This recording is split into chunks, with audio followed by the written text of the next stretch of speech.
ఆదికాండము 2వ అధ్యాయము. ఆకాశాలు, భూమి, వాటిలో ఉన్నవన్నీ పూర్తి అయ్యాయి. 7వ రోజు దేవుడు తాను చేసిన పని ముగించాడు. కాబట్టి తాను చేసిన పని అంతటి నుంచి 7వ రోజున విశ్రాంతి తీసుకున్నాడు. దేవుడు ఆ 7వ రోజును ఆశీర్వదించి పవిత్రం చేశాడు. ఆయన తాను చేసిన సృష్టి కార్యం అంతటి నుంచి విశ్రాంతి తీసుకున్న కారణంగా ఆ రోజును పవిత్రపరచాడు. సృష్టి 2వ కథనం. దేవుడైన యెహోవా భూమిని ఆకాశాలను చేసినప్పుడు ఆకాశాల సంగతి, భూమి సంగతి ఈ విధంగా ఉన్నాయి. భూమి మీద అంతకుముందు ఆరుబయట ఏ పొదలూ లేవు, ఏ చెట్లు మొలవలేదు. ఎందుకంటే దేవుడైన యెహోవా భూమి మీద వర్షం కురిపించలేదు. నేలను సేద్యం చేయడానికి ఏ మనిషీ లేడు. కాని భూమిలోనుంచి నీటి ప్రవాహాలు పొంగి నేలంతా తడిపేది గనక భూతలమంతటా నీళ్లు ఉండేవి. దేవుడైన యెహోవా నేలలో నుంచి మట్టి తీసుకుని మనిషిని చేసి అతని ముక్కుపుటాల్లో ఊపిరి ఊదాడు. మనిషికి ప్రాణం వచ్చింది. దేవుడైన యెహోవా తూర్పు వైపున ఏదెనులో ఒక తోట వేసి తాను చేసిన మనిషిని అందులో ఉంచాడు. దేవుడైన యెహోవా కళ్ళకు అందమైన, ఆహారానికి మంచిదైన ప్రతి చెట్టును అక్కడ నేలలో నుంచి మొలిపించాడు.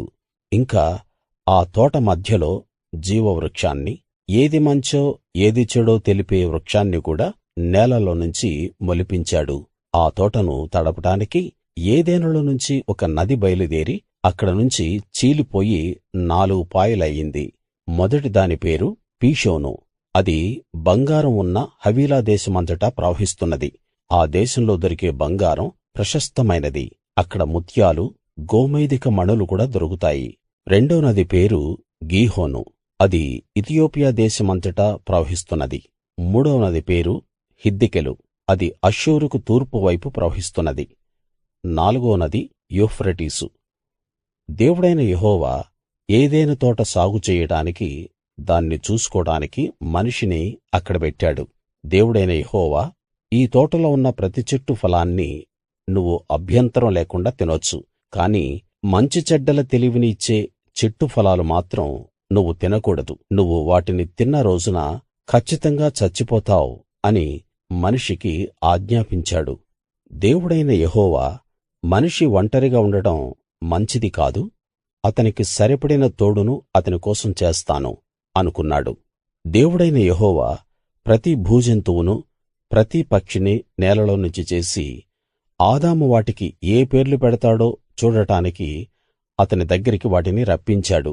జీవం ఉన్న ప్రతి దానికి ఆదాము ఏ పేరు పెట్టాడో ఆ పేరు దానికి ఖాయం అయ్యింది. అప్పుడు ఆదాము పశువులన్నిటికీ, ఆకాశ పక్షులన్నిటికీ, భూజంతువులన్నిటికీ పేర్లు పెట్టాడు.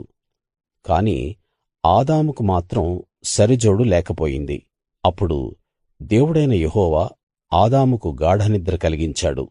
అతడు నిద్రలో ఉండగా అతని పక్కటెముకల్లో నుంచి ఒకదాన్ని తీసి ఆ ఖాళీని మాంసంతో పూడ్చివేశాడు. ఆ తర్వాత దేవుడైన యెహోవా ఆదాము నుంచి తీసిన పక్కటెముకతో స్త్రీని తయారుచేసి ఆదాము దగ్గరికి తీసుకొచ్చాడు. ఆదాము, ఇప్పుడు ఇది నా ఎముకల్లో ఎముక, నా మాంసములో మాంసం, మనిషిలో నుంచి బయటకు తీసినది గనుక ఈమె పేరు మానుషి అన్నాడు. ఆ కారణంగా పురుషుడు తన తండ్రిని, తన తల్లిని విడిచి తన భార్యతో ఏకం అవుతాడు. వాళ్ళు ఒకే శరీరం అవుతారు. అప్పుడు ఆదాము, అతని భార్య ఇద్దరూ నగ్నంగా ఉన్నారు. వాళ్లకు సిగ్గు తెలియదు.